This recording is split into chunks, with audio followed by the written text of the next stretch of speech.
Hello and welcome to the Terrace Scottish Football Podcast. My name is Craig Telfer, and on this occasion I am joined by a man who has recently returned from the colonies, a man who has spent 2.5 weeks down under. Yes, I am talking about my close associate. He is back in business. He is Shaughan McGuigan.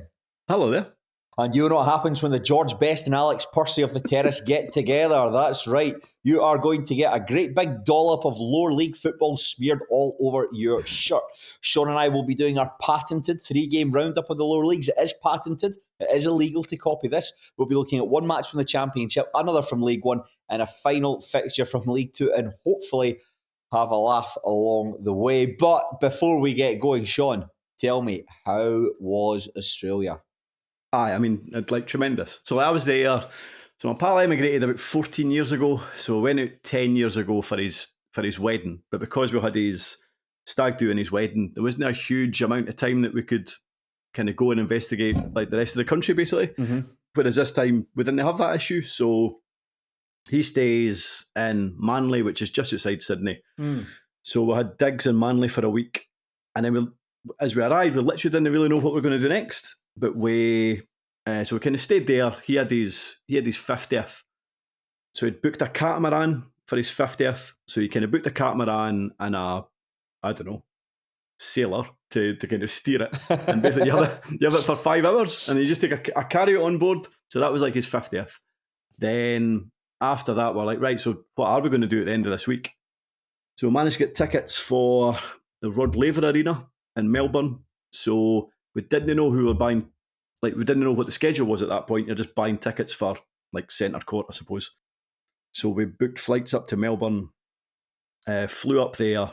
Then the day before, the day we were going, they announced the schedule. So it was Sabalenka who went on to win it. So it was a second round match. And Djokovic. And Djokovic was playing an Australian, but he was playing an Australian guy. Right. So like the atmosphere was class. So like I've never been to Wimbledon or anything, but it was really, really good experience. So done that in Melbourne, went to the Australian Open. Then for there, flew to Hamilton Island.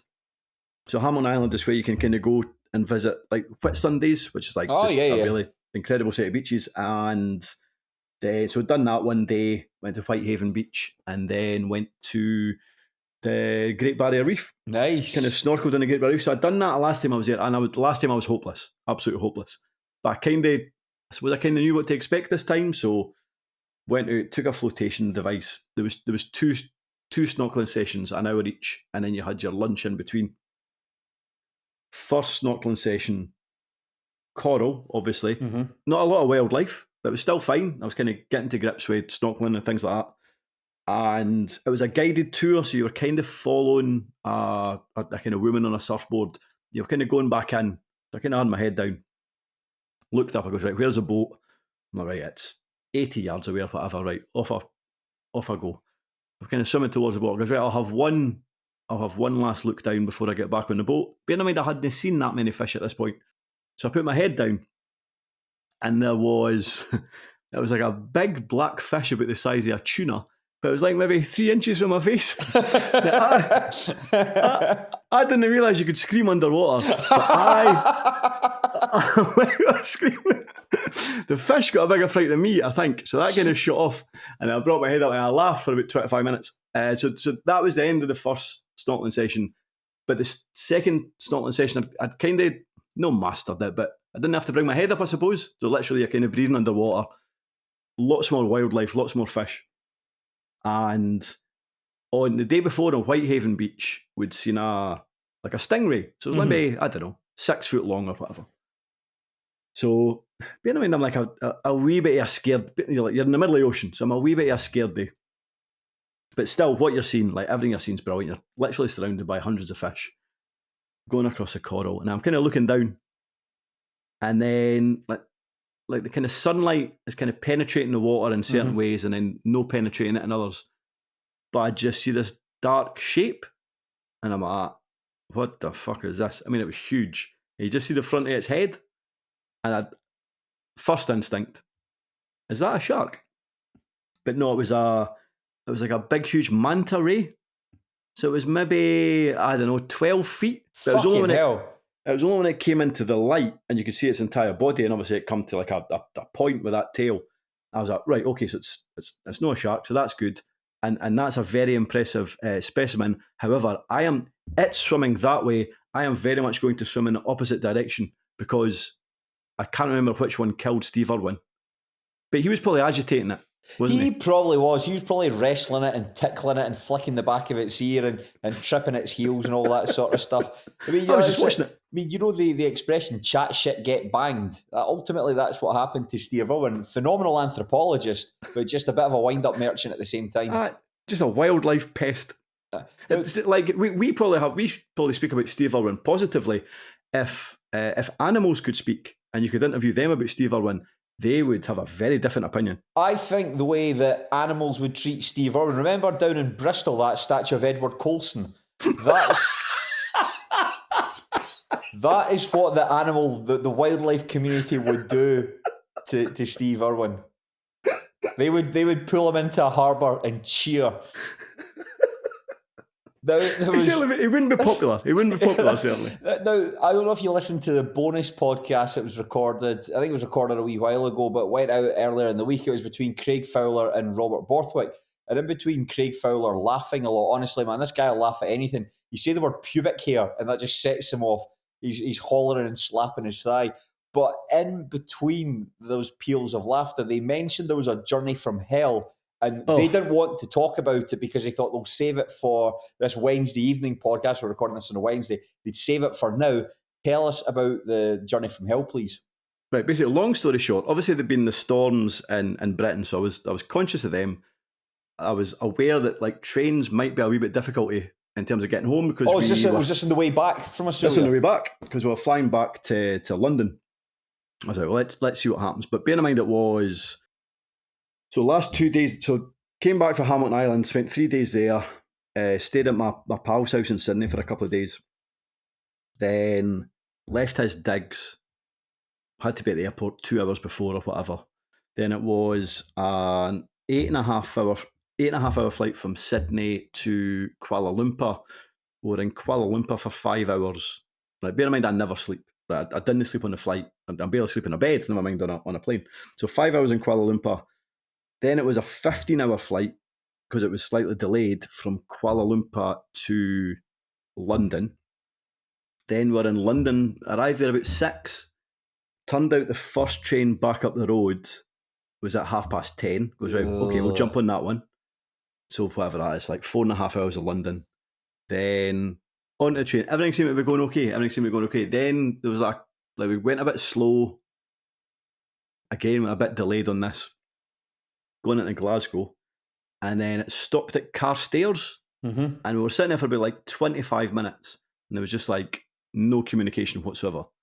And I was like, see if you're stuck in a place that you're not supposed to be stuck at, you might give some kind of communication as to what's happening. Then about 10 minutes later, they basically said that the overhead wires, or it was either overhead wires or the signalling was knackered. So essentially, you had to get off. Now, I've never been to Carstairs before. There's not a lot there. So you now have several hundred people in Carstairs. Like, I'd left Sydney about 43 hours previously, man. and we're now standing in Carstairs. But, like, there was a bus there, but it hadn't been put on by Avanti. Like, somebody kind of organised the bus, whereas loads of other people had organised taxis. But like people just started fighting over the taxis. It was like last helicopter from Saigon, right? But just last taxi from Carstairs. And there was literally like people like calling like F-bombs and C-bombs about trying to get in a taxi. There was like maybe 8 people like just arguing and swearing, and then eventually the taxi just buggered off. So I'm not taking any up the road. So he just disappeared. But I'm like, it's lashing with rain, it's freezing, it's raining. I don't have a coat because I didn't take one to Australia, and I haven't slept in about 2 days, and I am standing in Carstairs. Welcome home. That sounds fucking rubbish. It was a real new low. Oh man, but never mind. Here I am. That sounds rubbish. That's not the funny story I was hoping for. That's actually quite miserable. Yeah, I thought there would be some sort of caper involved, but no, there was no caper. That was just genuinely upsetting. Yeah, that was just miserable. That's right. So I'm getting a phone call there. I was going to put my car in for a service earlier today. I assume that's the man phoning back to say that it's okay. But that's expensive. Very much yes. Well, it's £180 for an oil change and a service. But they could have said anything to me. I pitched up there. I've got this middle class honky accent. I've got a hairband in. The guy took one look at me and thought, let's add a couple of zeros onto this. And quite right. I would have done the same. So you think it's went from £1.80 to £180 because of your hairband? Maybe not a couple of zeros. Maybe just added an extra couple of 20 quid onto it. 20, 30 quid. Who knows? But these guys could quote you anything. I'm not wanting to say the man in the Vauxhall garage is unscrupulous, but they really could say anything to you. You wouldn't know any different. You wouldn't know any different. But Shaughan, we spent a wee while now getting basically setting our lands in order, finding out what each other have been up to over the past 2.5 weeks. You haven't asked me anything, but that's okay. I don't mind. What have you been up to? I know you've been snuggling up to Fraser Clark and making podcasts with him. Bloody good guy. See what you like about Fraser Clark, but at least doesn't fuck off to Australia halfway through the season. I don't know if you had a chance to listen to any of the podcasts that Fraser and I recorded. I haven't, but I've only heard good things. And listen, I've done podcasts with Fraser Clark. He's smashing. He is bookish. That's how I would describe him. He is very bookish. In a nice way, obviously. I suppose how could bookish isn't a bad thing, is it? No, it's not a criticism. No, it's if not. Anything, it's a compliment. Yeah, it's not. What was that movie? She's All That. When it turns out this really bookish lassie, and it turns out she's absolutely beautiful after basically she takes off her glasses after a makeover. Yeah, it wasn't much of a makeover. She effectively took off her glasses, and I was like, "Wow, she's actually very, very good looking." I don't know if Fraser Clark was to put on a pair of glasses. Who knows? No, that sounds terrible. That sounds like I'm giving the guy a kick. No, he's great company. He's very much enjoyed working with him, Shaughan. But I'm very much enjoying to kick things off with you again. And you know something? As am I. But you know something? This feels like a very apt day to record our first podcast in a while, because, like, do you know what's happened today?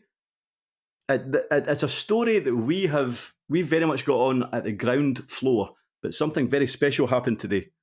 Well, you'll need to tell me what is it? Captain Tom's Spa started being demolished today. I meant to put that in my notes. I saw it on the Monday. I meant to put it in my notes. I knew we would have to discuss it. It was brilliant. I saw the article on the BBC. I saw the collage of pictures they put together on social media. Hannah Ingram-Moore being long-lensed as she comes out looking very, very shifty. They've put up scaffolding and they have removed the roof. It's been a very swift removal of the roof this Wednesday. I hope for an update every day. There needs to be a series made about Captain Tom Moore. There's a really, really good piece written in The Guardian about the rise and fall. I'm sure I sent it on to you.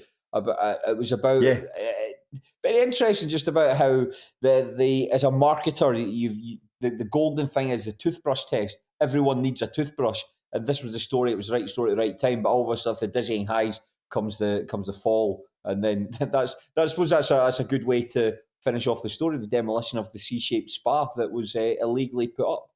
It will definitely be on the ITV in about 2 years. That's it. And then Hannah Ingram-Moore, like the head of Fujitsu, jailed. I think that's what we're looking for, isn't it? We're looking for some punitive retribution. Fingers crossed. Oh my goodness. We've been talking, Shaughan, for nearly 15 minutes and we haven't even got on to the football. Well, we might as well start here. And because you're back in the hot seat, we're going to talk about Raith Rovers. Raith Rovers are not in good form at the moment, and their poor form continued when they were beaten 3-2 by Inverness Caledonian Thistle on Saturday. Despite opening the scoring through Jack Hamilton, Alex Samuels netted a first-half hat-trick. It put Cali Thistle into an unassailable lead, and Lewis Vaughan scored a goal just after the interval, but it proved to be nothing more than a consolation. As we mentioned, Rovers' forms really hit the skids. 3 consecutive defeats, 1 win in their last 6 games, but remarkably, they're still in second place, just a point behind Dundee United, albeit having played a game more. Well, Cali Thistle are in 8th, and then amongst that throng of teams vying to get into that final playoff place. Shaughan, were you there? I was. It was the first time I've seen them in a few weeks. What happened? I thought they were atrocious. As bad as I've seen them this season. Really bad, especially first half. I mean, I think there is a wee bit of Ian Murray, where remember when we went to Dunfermline in the Scottish Cup and they played that weird 3-6-1 formation? Yes. It was very much out of necessity because that's all he had. But on Saturday, played a back three again, but there was only, so it was like Ewan Murray, there was Liam Dick, and there was Ross Millen. So you have a back three with just one centre half, and none of them played well. Like Ewan Murray was really poor. Liam Dick was really bad. I mean, genuinely terrible. And then as wing backs, you had Connolly and Mullen. So you kind of have, if that's your back five, like nobody's playing where they want to play. And then further forward, and I think this is where the problem started with Raith, like they don't have Sam Stanton. Yeah. Like Sam Stanton kind of knits everything together. Like you can, I know it's one with Dylan Easton being maybe one of arguably the best player in the lower leagues.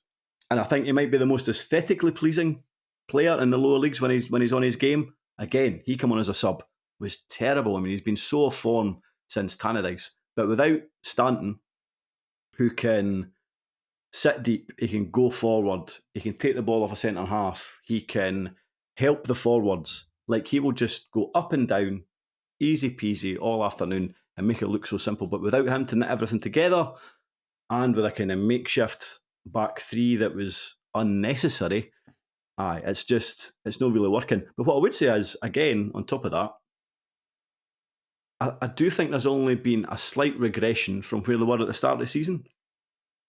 Like, I think they did get a big chunk of luck at the early part of the season, those kind of late goals.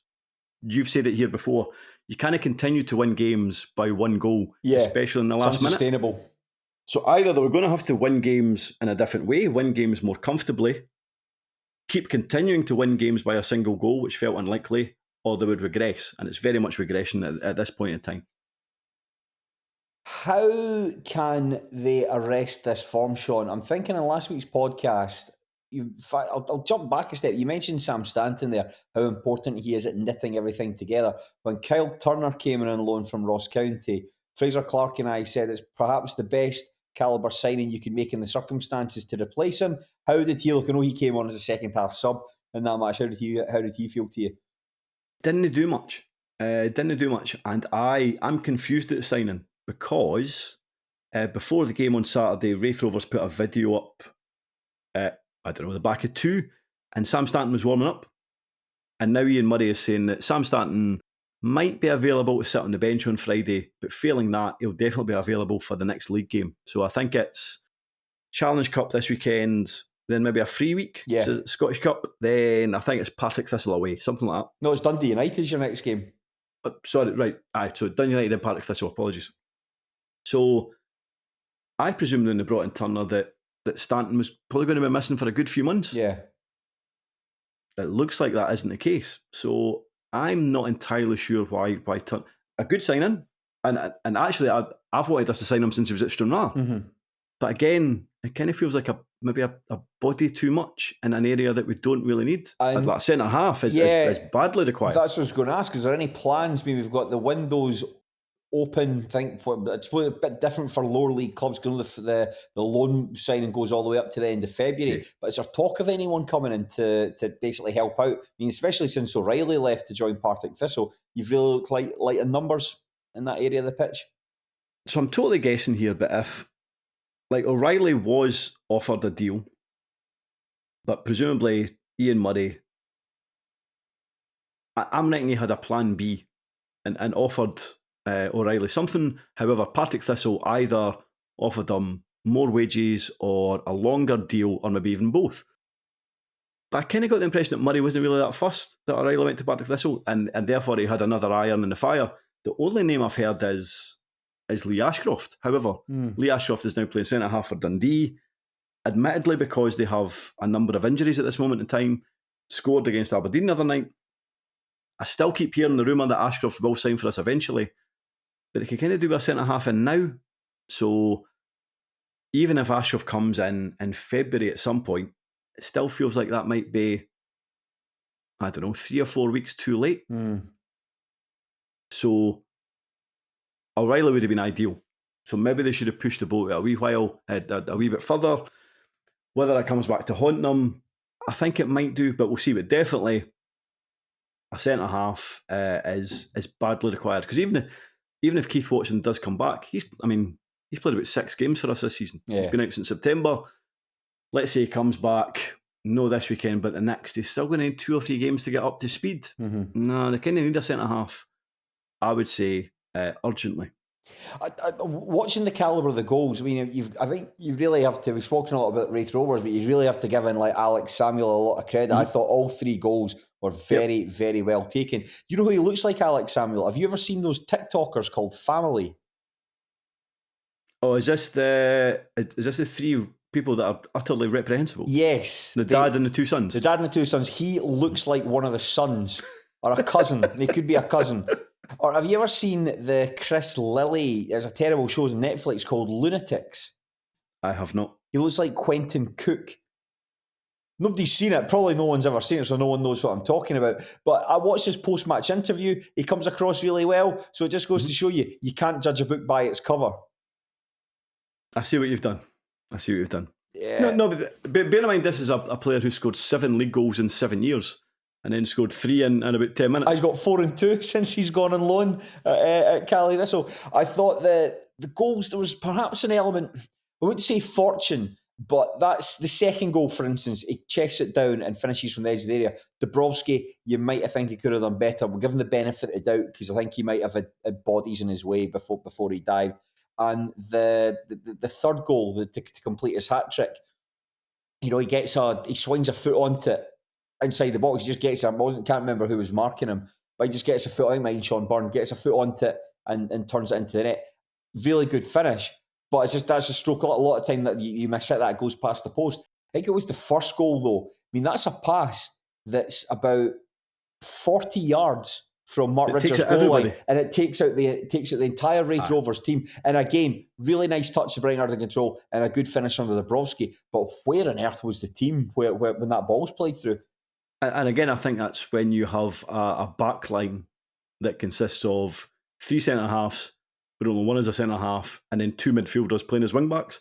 It's like nobody really understands what they're supposed to be doing. It was just a great finish, but a terrible lack of organisation from Raith's perspective. Really disappointing. One of the things I was going to ask you as well, there was boos that met all 3 of Cali Thistle's goals. There was boos at the full-time whistle. What did you make of that? And was it justified? I suppose it's just frustration. I mean, that's 4 defeats in a row. Yeah. Which, surprisingly, according to the Courier, is Raith's worst run of results in 9 years. Wow. Like, bear in mind, we've been on some terrible runs. Yeah. But it turns out that 4 defeats in a row is the worst run of defeats in 9 years. So, I didn't join in, but it's just frustration, isn't it? And I think as well, so let's say Raith were sitting, like, in terms of how I felt on Saturday, like, I probably took the defeat a wee bit harder than normal, but like, see if you're just sitting 6 and you lose 3-2, it's like, well, what does it matter? We might still get in the playoffs, we probably won't get relegated or whatever, but actually we've been so good in that first half of the season. Yeah. And giving ourselves a chance to challenge Dundee United, to then kind of capitulate over the last month so much, like, that's hugely frustrating. So no, I could kind of understand people reacting that way. You had Zack Rundle coming in, making his debut since coming on loan from St Johnstone. He looked as though he had a couple of nice touches when he came on. He had a really good ball as well for Lewis Vaughan for the consolation goal at 3-2. Yeah, I'll be honest, I've not always been the biggest fan of Zack Rundle. However, I thought he looked lively on Saturday. He had a really good assist for Vaughan for that second goal. And at that point, I must admit, I did think, right, so whatever it was it like maybe the 55th minute? I was like, I can see us coming back into the game here, but we continue to go quite direct, and I'm not entirely sure that's Rudden's game. I mean, it was Rudden and Hamilton that were kind of up top at the start of the second half. Hamilton went off early in the second half, but we still continued to go long, and suddenly it was Rudden and Vaughan, which didn't really suit them. So again, that didn't really work. However, I think there was a lot to admire from Rudden's first 45 minutes, and I think it'll be a good signing. Again, he's somebody who generally performs well, but isn't necessarily prolific. However, if he can get more out of Vaughan, who's the top scorer, and Hamilton, then I do think it'll be a good signing. No, he's not really shown anything prolific. I think it's when he was on loan at Falkirk was perhaps the best spell in his career. The season, 2019, the season they got relegated. He was the best of a very bad bunch that year. But I think that since he's gone into playing in the top flight, playing in the Championship more regularly, he gives the impression he's more of a facilitator, someone that'll try and stretch defences, someone that'll do a lot of busy work, someone that'll do a lot of running, but you're not necessarily going to get goals out of him. I do think he's a good back-to-goal player, though, but not if you're going to pump balls up to him. He's game, and he'll put himself about, get the ball into his feet, and that's where he does his best business, as we saw when he assisted Lewis Vaughan's goal there. We absolutely did not play to his strengths on Saturday afternoon for that second half. The one thing that did confuse me was you even remotely aware that his nickname is Thunderballed? Zack Rundle's name's Thunderballed. That's too many syllables to be a viable nickname. Aye. Like Ruddle, Zacky. But that's how Raith Rovers announced his signing, with a kind of Thunderbirds or Go video, and apparently it was Thunderballed. I've never heard that before in my life. Thunderballed is in like Joel Sked, thinning hair. Yeah, BALD. Right, Thunderballed. Right, that's not a particularly pleasant nickname. I wish I hadn't heard that, and I wish that Raith Rovers hadn't acknowledged it either. But one of the things as well, Shaughan, like I watched Ian Murray's post-match interview, and quite interesting, quite analytical. Went on for 10 minutes, which is fair enough. But he said like his team were lethargic and something wasn't right with the players. Do you agree with that? You think that's the case? I think he, from what I watched, if I remember correctly, when I watched it on the Saturday, I think he was asked, one of the questions was, how do you think the back three worked? And he just laughed and went, well, it didn't. I think he kind of indirectly took responsibility for that. Because ultimately, it was that first half that cost him. Yeah. Like the setup didn't work at all, and he kind of sorted it for the second half. But then by that point, like obviously Inverness had a 2-goal cushion, and ultimately they kind of saw it out like pretty comfortably. So yes, you can blame the players. I think Dylan Easton's on a poor run of form, and he's been key for the early part of the season.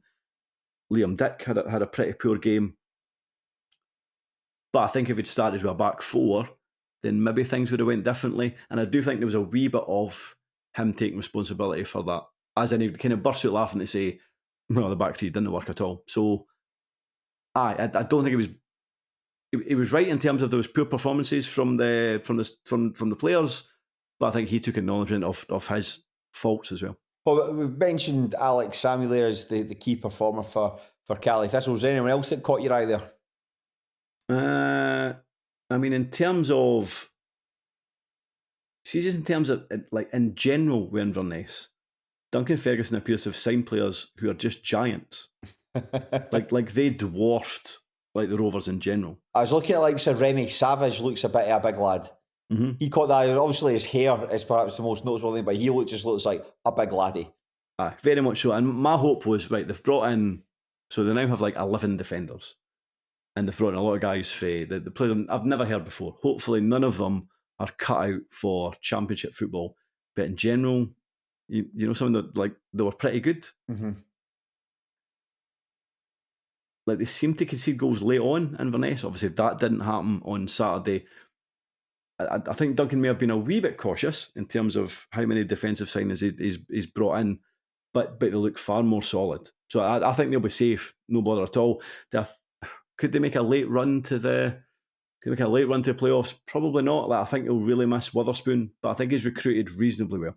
Yeah, maybe you can just like big man your way to the title, just like percentages, long balls. You know, who needs a guy like David Witherspoon, but you can just send like 10 big fellas up for a corner. Do you know something? In fairness, when they signed Samuel, I was like, right, well, he's cumbersome. He is a pest. He'll bang his big arse into you, and he's difficult for defenders to handle. However, he doesn't score any goals. However, he's now scored 4 and 2. So maybe I'm saying they've now become like defensively better.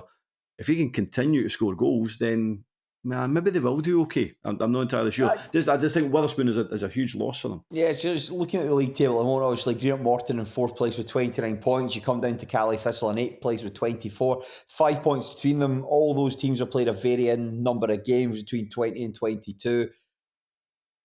It's hard to tell. Hard to tell because there are teams that I think as a division, and this might be a generalisation, it's very competitive, which is great. There's that degree of unpredictability there, but you can't stick your neck in the line and say that team's going to put a run of form together. I think probably Greenock Morton are the best place, the current 4th place incumbents. Yeah. I think that Dougie Emery has ridden out a sticky start at the beginning of the campaign. I don't think he was any under like immediate pressure. His job was up for debate or anything, and he subsequently signed a new contract, which seems well deserved. He really seems to have steadied the ship at Capello. But for the rest of the teams below him, you could easily envisage like Rhys McCabe, unless I saw he was touted for the Aberdeen job by the online marks today. Settle down. But then there's Ayr United under new management, Scott Brown coming in. Dunfermline have got games in hand. If James McPake can actually put a team out on the pitch, they've got an opportunity to do it. So it really seems like that spot there's a lot going for it. The thing about the Championship as well is, so you've mentioned Morton in terms of sitting in 4th, and they are the division's form team. I don't really know why. Do you know what I mean? I don't really know what it is that Morton are doing so well now that they weren't doing at the start of the season. So I think certain players have come into form, but there hasn't been too many changes in terms of their style of play. Have they brought in too many new players? They're just in particularly good form. And sometimes that's a weird thing about the Championship. And that's why it's very, very hard to predict. So I look at Arbroath, bottom at this moment in time, a dreadful injury list. Yeah. However, see if they can get players back. I don't necessarily think that their squad is any poorer than Queen's Park. It might be comparable to Ayr United. So I wouldn't really rule anybody out of anything at this moment in time. Can the Rovers win the league? No. So you had gone, I think last time you and I spoke, and certainly in December time you and I spoke, and you were fairly optimistic. You said, I think they can, and that's changed now. So I thought they could. I thought they could definitely challenge Dundee. I mean, bear in mind, we played Dundee United twice. First game at Starks Park was reasonably even. Could have won it. I thought we deserved to win at Tannadice. Still got 2 games against United to go. I think we've dropped too many points against teams that are in the lower half of the division. So when you're playing Arbroath and they've got a goalkeeper outfield and you don't win, that's no great. Should have beat Ayr United. You're drawn 4-4. Yeah. The Queen's Park game. Listen, I know Queen's Park fans spoke highly of that game at Starks Park. I thought Rovers were a wee bit unlucky, actually. Probably should have took something for the game. But again, should be winning that game. And then at the weekend, as much as Inverness have kind of solidified and have Alex Samuel up front, who had a tremendous first half, certainly, again, that's a match you need to be winning. Yeah. And now, the next fixture list is against teams in the upper half of the division. I mean, potentially you could not beat Dundee United, not beat Dundee United, not beat Partick Thistle. Don't know who's next. Could potentially be going 7 or 8 league games without a win. Yeah, it really feels like this game at Tannadice is a massive 6-pointer. I think that you'd need to win it. That's the thing though. We could be here in the middle of February talking about Raith Rovers beating Dundee United at Starks, and that completely changes the complexion of the season. Dundee United aren't in particularly good form either. I just think it's become, based on the last kind of 3 or 4 weeks, it's become much less likely. However, you never know. Well, you never know, Sean. What you were talking about Raith Rovers' chances, you were very ebullient about them, if that's the word. And in last week's show, I was pretty ebullient about Edinburgh City's chances for survival. I was impressed by them in their 2-2 draw against league leaders Falkirk. And I was suckered in by Michael McIndoe's post-match interview, and it's really easy to see how people have fallen under his spell. I said that words out loud. They came from my brain, into my lungs, into my throat, into my mouth, and into your ears, that I fancied Edinburgh to stay up. less than 24 hours after that podcast was recorded, the SPFL announced that Edinburgh City would be deducted 6 points. They had failed to pay their players on time and in full. The failure was not notified to the SPFL, which breached the rules and regulations. And on top of that, the club had failed to advise the SPFL it defaulted on a tax payment to HMRC. So the rules dictate a points deduction is in place, 6 points.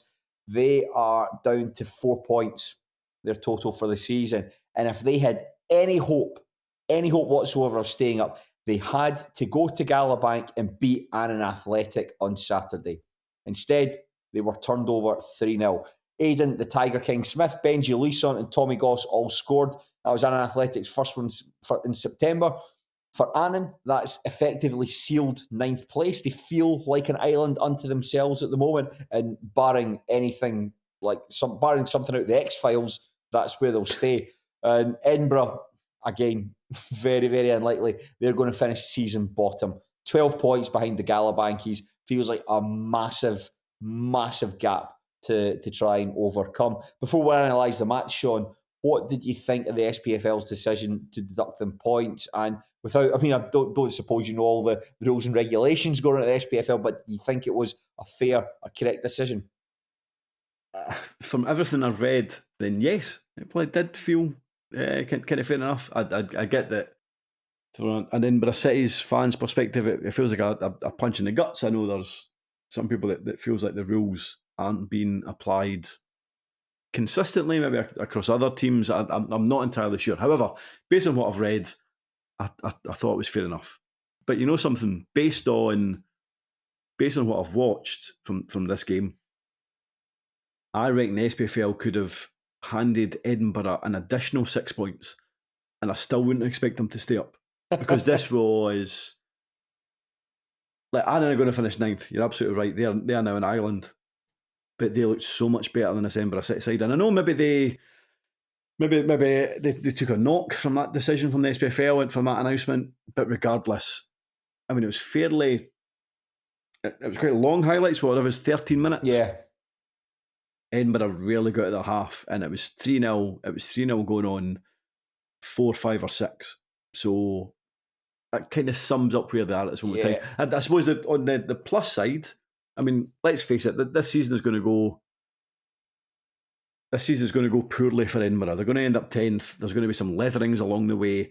But the statement that came out after the 6 point deduction from the club at least suggests that, like, it feels like they're kind of feeling their way out of this, and at least they're going to be a club to support long term. At least that's what I took from it. Yeah, jumping back a step, I think that they had gone into, or certainly they hit financial difficulties. I think there perhaps was investment that didn't arrive. I'm sure I'd read that. I'm sure somebody might need to correct you, but I'm sure there was something like they had anticipated investment that didn't arrive.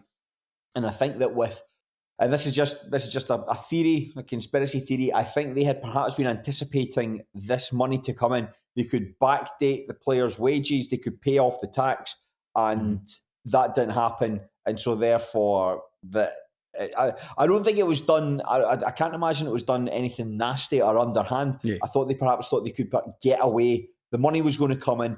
We don't need to tell anyone that this is going to be the case. And ultimately, the investment didn't come. All those players have left the club en masse. You're left playing a gang of youngsters. But in terms of this game, in fact, there's another thing I was going to say. Like, there was no post-match interview from Michael Mackin, though. No Dave counter, which is a shame. I've been keeping near him. I think there was 24 Daves last week after the Falkirk match. Extraordinary stuff. But I'd especially like to have heard from this, because from having been so positive, that we said in last week's podcast that he had said that Falkirk were sort of 1-60 to win that match. That's what the bookies had about. The bookies don't know anything. Come down to Meadowbank and see how good a team this is. And you watched them in that Falkirk match. They had to dig in, and it was resolute. And Falkirk, I can understand the Falkirk fans complaining that they struggled. John McGlynn's tactics were all over the place. Tried something different. 5 half-time substitutes, an acknowledgement that you've really fucked up here. But the Falkirk could have been about 4 up before Edinburgh City got their first goal, But they dug in, and it shows there was a fighting spirit there. And I would like to have heard what he had to say after this, but there was no post-match interview, no highlights. At least the guys at Annan have done a really good job with a really thorough package. And it's a shame because I've enjoyed listening to McIndoe's interviews.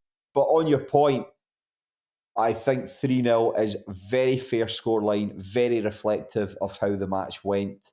I thought that Annan looked pretty good here. And other than Frankie, what's I've got the guys, wrote down the guy's name. Frankie Dean? Frankie Dean, yeah, who anytime Edinburgh looked as though they were going to do something. Frankie Dean was the name of a MILF from Hollyoaks as well, just as a passing thing there. She eventually married Jack. And very recently on YouTube, I watched her death scene. She just keeled over. She took a phone call and dropped her phone.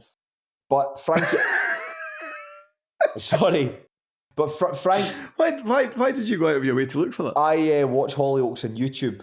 Hollyoaks now has basically become a YouTube only show, so it's very. Is it not on Channel 4? No, they don't broadcast it on Channel 4 anymore.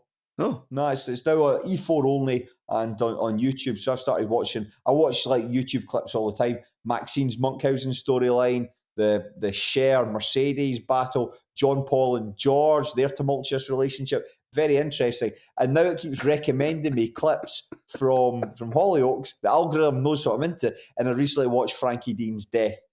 Thankfully, the Frankie Dean that was playing for Edinburgh City on Saturday, he looks like he's got a bit about him. Looks quite classy, good touches, good passer, always wants to take the ball forward. And any time Edinburgh were doing something good, he was at the heart of it.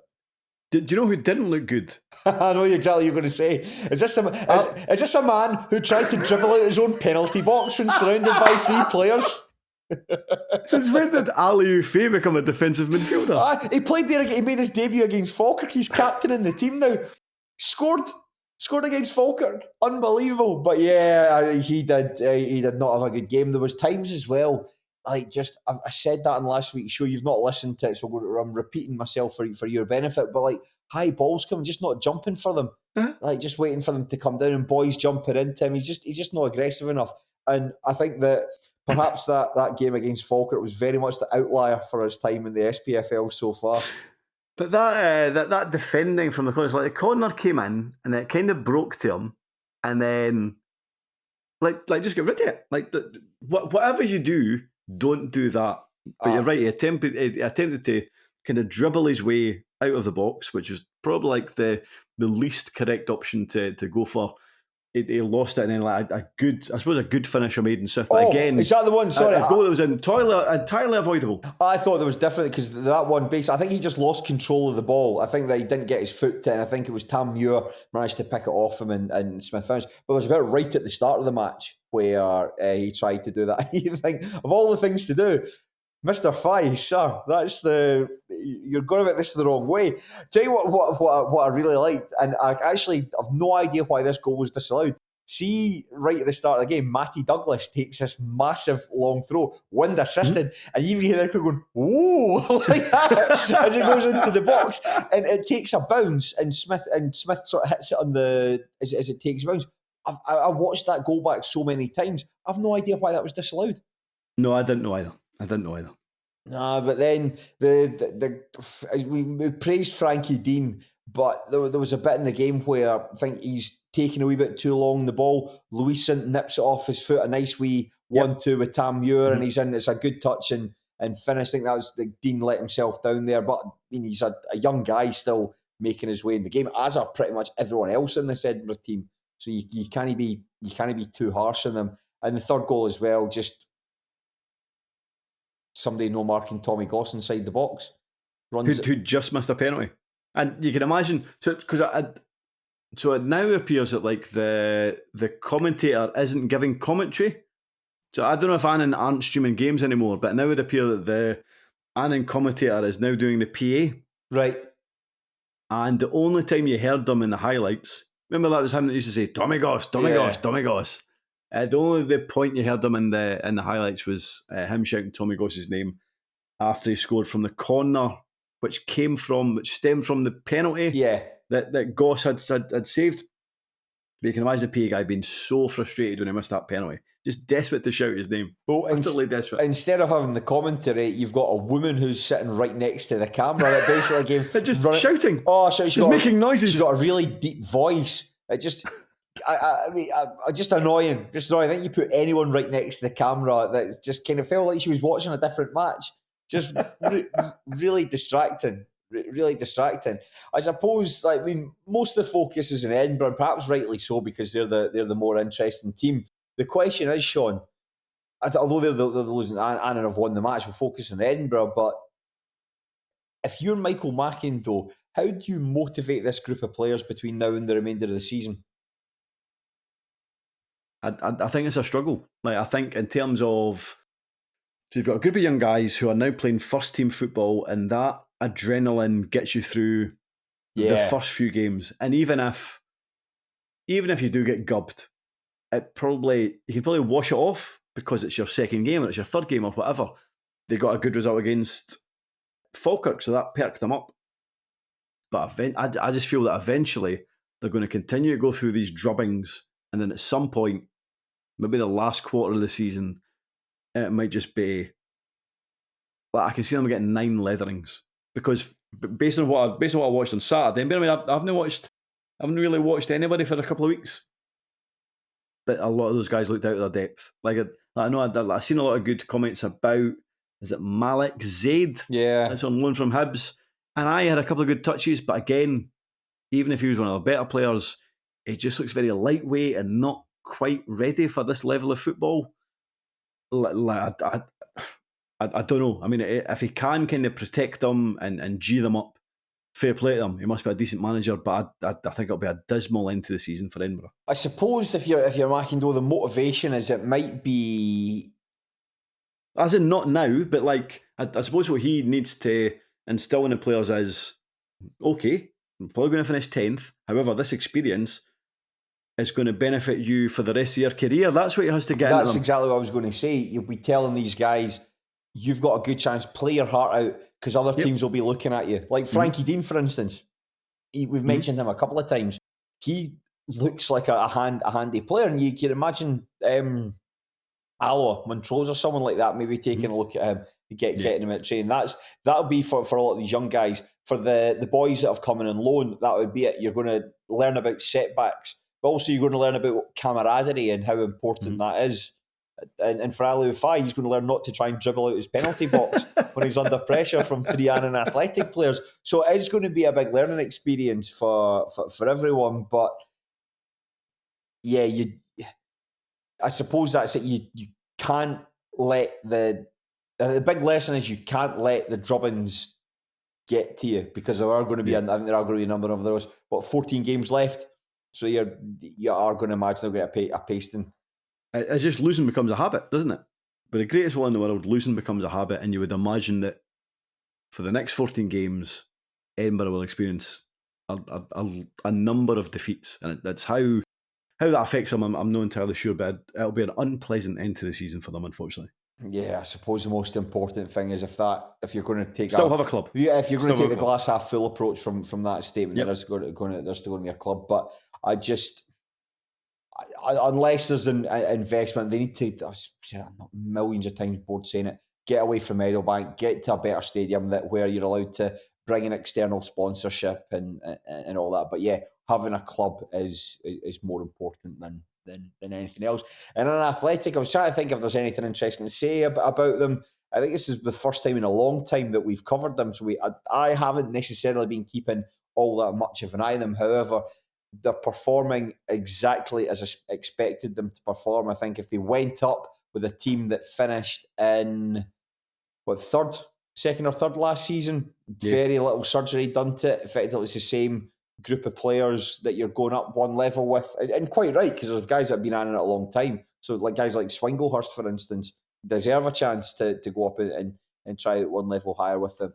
But yeah, they are a bit out of their depth. I think that was what we mentioned, their first win since September. So it's been a long old season, but at least with that win, coupled with the points deduction, what's that, like a 9 point swing in the space of a couple of days, that should at least give them a fighting chance going into the playoffs. But I think from having seen all the teams in League 2 this season, I would fancy a Peterhead, Dumbarton, Stenhousemuir, maybe if something goes terribly wrong, to give them a bit of a lesson. Yeah, I know they've brought in. I think they brought in Rico Katongo over the last kind of couple of weeks. Jacques Herité, I think it's quite a decent keeper, young guy they brought in from Queen's Park. Yeah. Interested to hear what Peter Murphy thought after the game, but unfortunately they just interviewed him in a wind tunnel. Yeah, so it was just 2 minutes and 30 seconds of wind. Yeah, what did I write in my notes? He said that he was happy with the performance. And then just wind. Yeah, that's all I really took away from it. But I suppose it's good, like with Annan moving up a level, it's class. Because I think that teams like for instance Falkirk, for instance, always travel well. Numbers get the chance to go to Galabank and watch games there. So a good experience, but I do think it's for one season only. Saw that on just moving on to Edinburgh. I saw that Craig Anderson of this parish was commenting, and Edinburgh fans were unplaying Bovril, unhappy about the points deduction, felt they perhaps been made an example of at the expense of other clubs. But he said, well, no, it's like you talk about Clyde and Peterhead, who went down at the expense of Edinburgh, who were able to overpay players. But I think that is the previous regime. This is just about subterfuge, for want of a better expression. I was like, I kind of get this. Oh, but that was a previous regime. Well, how do you punish the previous regime? You kind of can't. You have to punish the football club, regardless of whether it was the previous owners or whatever. So no, I didn't have an issue with the punishment. I get that it's disappointing. I get that as an Edinburgh fan, you think it's hard.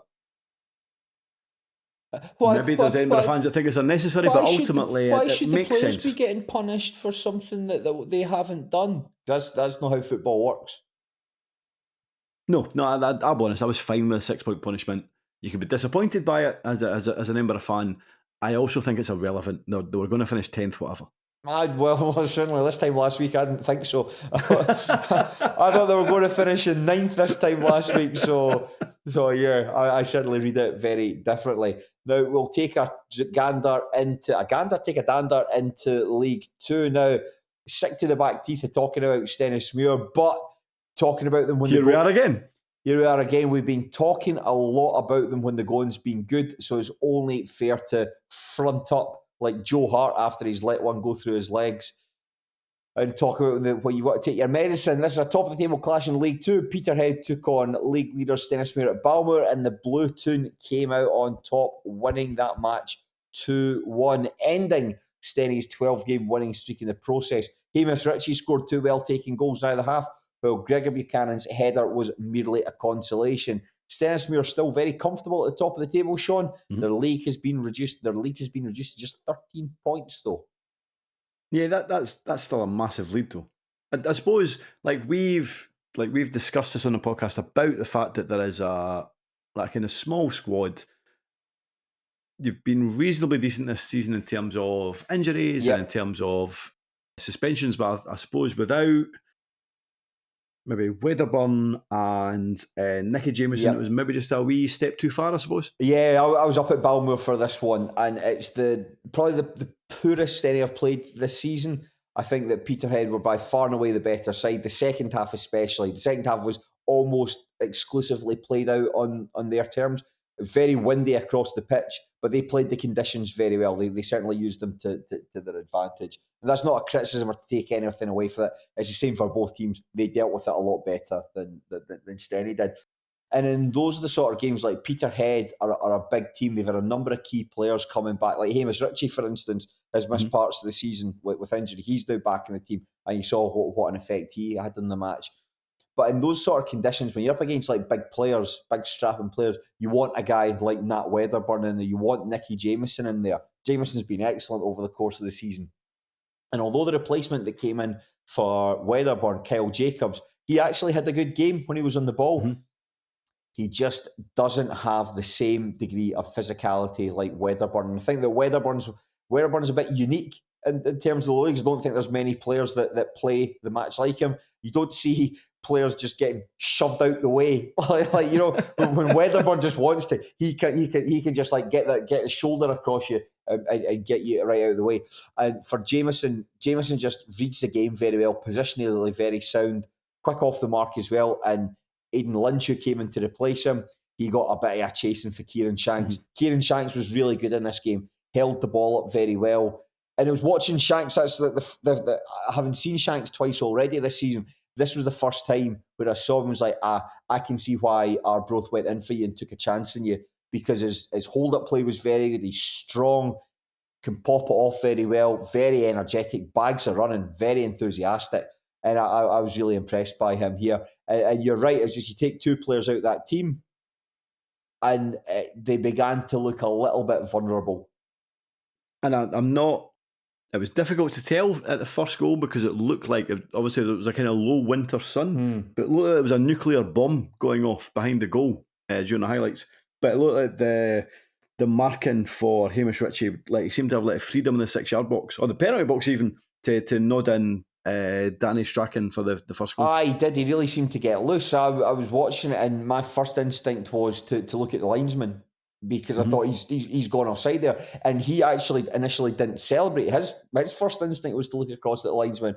But no, the goal was given, and it just seemed like it was hard to tell because the match highlights there, they don't show the initial passage of play. I'm sure what had happened was that there a ball that had come in and had come back out and then went in again for him to score. It might have been a free kick or something, but the highlights don't show that, so it's difficult to tell. With his second goal, you can see where the failures lie. Like Shanks was fantastic. Like he's taking the ball over to the left side where Ross Meakin is. I think Meakin actually does well to hold them up. However, he manages to pop a ball into Andy McCarthy. Bradley Rodden doesn't follow him around, and the ball's played to the penalty spot, and no one follows in. I think it might have been James Berry. There's the two subs kind of selling the jersey there. Doesn't track the run-in, and it's a very good finish for him. And after that, Stenhousemuir just didn't really create any chances. Stenny's best chance was going to come from a set piece. There was a wee stramash at the end. Darren Jameson went up right at the very end, but that they were only ever going to score that way. It was just one of those games just where you're second best. And obviously, it was another game where I think it was Adam Brown's corner and Gregor Buchanan. So is it Adam Brown got like 6 assists and Gregor Buchanan's got maybe 6 goals? Are they both for each other? Like how many of Adam Brown's assists have come from Gregor Buchanan's goals? I'm going to think that I need to go back and check, because Stenhousemuir every month they put out these graphics that kind of break down where the combinations come from. Buchanan's having a superb season. Buchanan was Stenhousemuir's best player here, and the fact he's got 6 goals tells all that. Like at set pieces, Stenhousemuir are such a danger. And there's another thing: you take out Jameson and Wedderburn. Jameson, very aggressive attacker of the ball, and Wedderburn, like having somebody that's like 6'4" that's just in the box is just an absolute nuisance. Brown, in the recent weeks, Brown hasn't been contributing much from normal play, but when it comes to set pieces and corners, he's so dangerous. So that's a big way of how Stenhousemuir play. You try to take your advantages for anything you can, and it comes to set pieces. Every time Stenny win a corner or a free kick, I feel as though they're going to score from it. There's an expectation. There's an expectation that they're going to score from it, and so it proved there. But the big thing in this match, Matty Aitken's been getting a lot of pop this season. You know, he scored a really well taken goal against the Spartans a week previously. However, in this match, he just could not get into the game at all. That second half, especially when it's windy, the team are struggling to get out. You need your centre forward there to be able to hold up the ball, pop it off to the players around them, but just couldn't do it. And I think that Scott Ross was excellent. Brian Strachan played really, really well. You're seeing big players coming to the fore for Peterhead and keeping them at bay, and that's what ultimately got the win. They were just better across the park than Stenhousemuir were. And they've brought in Peter Pollitt as well. So it kind of feels like they've, like, I know I don't know, go back 5 years, and I always felt like Peterhead were like spent a wee bit of money. Then it felt like they weren't. Yeah. Are they starting to spend a wee bit of money again? Well, yeah, without looking at the Peterhead's budgets compared to the rest of the team's division, I don't know. But you're going to assume that if you're signing Peter Pollitt, then there is a degree of money there that the club are pushing the boat out to try and salvage something from the season. Say salvage something of the season. That's the wrong words to use. We'll try and at least get promotion. At least try and keep the title race interesting. But it's not going to be though, is it? Like Stenny are going to win this. Well, and I know you're trying to keep it grounded. However, they've got Stenny's going to win. They've got Dumbarton on Saturday, and I think that a win against Dumbarton does two things. One, it definitively will knock Dumbarton out of the title race. Yep. I think there's still perhaps they put together a series of results. Stenny have a big collapse. Dumbarton are still in with a shout. It'll knock Dumbarton out of the title race if Stenny win. And the other thing, it'll re-establish their big dog credentials, because I think that might take in a wee bit of a hit there. It puts a wee bit of doubt in the mind. 13 points is still a very, very handsome lead, but it does put that wee bit of doubt in the mind how they bounce back from it. The players got clapped off the pitch at the end. Well deserved, because this has been an incredible achievement. It's something that we'll probably never ever see Stenhousemuir do again. It's been phenomenal. And there have been times like against Stranraer, for instance, when they beat Stranraer 1-0 a couple of weeks ago. In fact, the previous week, they didn't play well against Stranraer. It's just Stranraer aren't good enough to take advantage of Stenny's failings. This Peterhead team were very much able to take advantage of Stenny's failures here. And that's why it's just that it's Wedderburn will be missing next week. Nicky Jameson will be missing next week against Dumbarton. So that's the worry there, is you get two defeats from two big teams in a row. Then you're sort of thinking, then it gets a wee bit testy. But the point is though, Shaughan, you build up a big lead like that. It's like an insurance policy. You can afford to take defeats. And that's the sort of thing that's keeping me going. Because after that, you go away to East Fife. East Fife aren't playing well at the moment. Spanked by Spartans 3-0 on Tuesday night. You'd fancy Stenny to beat them there, but we'll wait and see. I still think Stenny will win the league, but it's just not quite as bullish as I might have been after the Stranraer game. Imagine that, history in the making. How do you think you would celebrate if they won the league? I think I will go to the wee bar and get incredibly drunk. That's what I will do, and cry. I think I'll probably cry. I think I'll cry. Just tears of happiness. Tears of happiness. How cool is that? Like history in the making. That would be like amazing. The point that again Fraser Clark made, it's like, imagine hospitality at Stenny in 20 years and they wheel out Gregor Buchanan to like say all right to punters, and it's like he's the guy that captained Stenny to win the title. That's amazing. It just does. As good as it gets. It does. As good as it gets. It's amazing, man. It's a great feeling. It just does temper expectations a little bit. But Gary Naismith in his post-match interview, like I'm a huge fan of Gary Naismith, said that they haven't been paying attention to the win and run. They've just been taking every game as it comes. They've been training for games in isolation, preparing for games in isolation. It's all about getting the 3 points in that day. It's not about putting that winning streak together. And who knows, maybe there might be a degree of pressure off the players to keep this run going, because the further it went on, you've broken Queen's Park's League 2 record. That was 9. Yeah. Then the next up is Rangers. Can you beat Rangers' record from 12-13? Yes. Then it's Gretna's record. And it's impossible to do. And Stenhousemuir on top of that, they're like, you look at the Gretna team and the Rangers team, Gretna especially. Expensively assembled. That Gretna team had no business, like, players being in that level. And the fact that you came 2 games away from equaling it, phenomenal achievement. Absolutely phenomenal. So proud of the players. And it's just that thing that having a defeat there, you learn more from defeat than you do in victory. And I'm sure that the players will be pumped up and ready to go for Dumbarton. But no, fair play to Peterhead. Absolutely no complaints with that. Absolutely no complaints with that. I didn't want to say though, like I got something I've never really interacted with on Twitter. It's the Blue Tune podcast. I don't know if you're familiar with it. Yeah, it's a pod operated by Peterhead fans. 2 large boys with glasses and round faces. Deeply unimaginative patter. Yeah, they respond to people with GIFs rather than anything creative. And they tried to pop at me after the match. They sent me a GIF where just somebody going unlucky, and I thought Stenhousemuir are still 13 points ahead. Have a bit of dignity. Yeah, have a bit of dignity and stop trying to get involved with. Keep it till the end of the season when they've overturned that 13-point lead. Then I can accept that. But the thing is, I've said, and I sincerely will kill myself if Stenhousemuir don't win this league title. I will kill myself if Stenhouse don't win this league title. I don't want to be. I don't want to be alive if this league is chucked away. I mean, it would be one of the biggest capitulations of all time, but I cannot see it happening. Like Shaughan, I think it would be. It'd be bigger than Morton. I think it would be bigger than Morton's is the most notorious. It would be bigger than Morton's. And Morton didn't win 12 games in a row. It's not going to happen. You're going to win the league. I will get. I would be utterly astonished if you don't. I will go to every pharmacy on Duke Street and buy paracetamol from them. Then I will get very drunk and I will eat all the paracetamol in one go. Well, listen, fingers crossed you win that title. Maybe some people want Stenhousemuir to lose the title, so I do die because they don't like me. There you go, double whammy. Stenhousemuir loses the title and I gotta fuck off. I'm sure that's not the case. No, there will be people who don't like me. There'll be people who sincerely don't like me. They don't know me. Just like we were talking about that boy Alex Samuel, just because he looks like one of family. Listen to an interview with him. He's actually all right.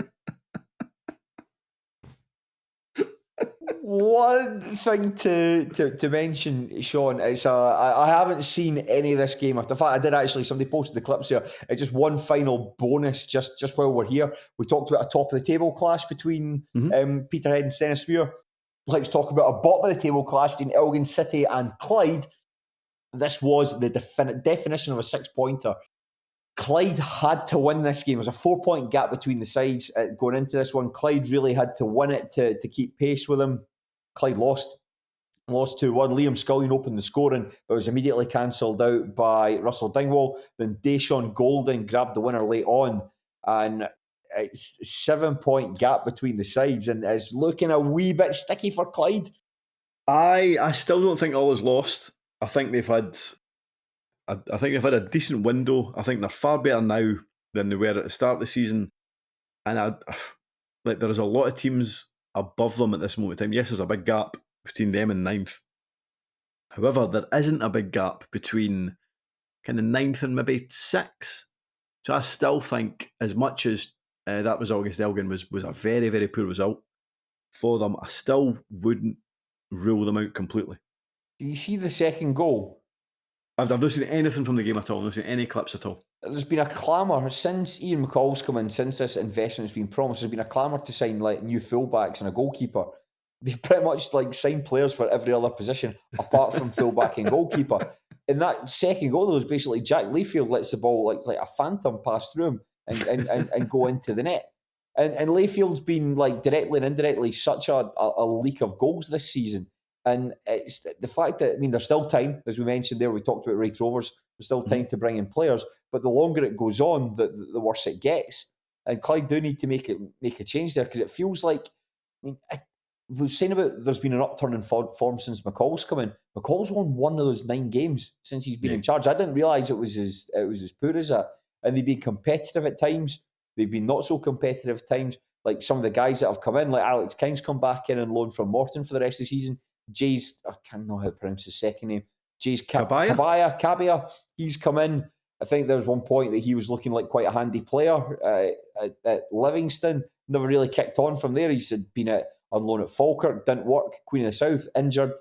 He spent time in Ireland. He's back in Scotland with Clyde. So who knows how it'll go. He, on paper, seems like a good signing. But we've said it a number of times when we talk about Stenny, like the transformative effect having a good goalkeeper can have on a team. We've seen that this season with Darren Jameson. And conversely, how bad an effect having a poor goalkeeper can have on the team. Because you can have all the great stuff you want going forward, but if you've got a goalkeeper that can't save shots, let stuff pass through him, gives no confidence to the defence or the supporters, that's what we're seeing here just now. And I think they've got the capabilities to turn it round on paper, but the same token, you can also see them finishing bottom.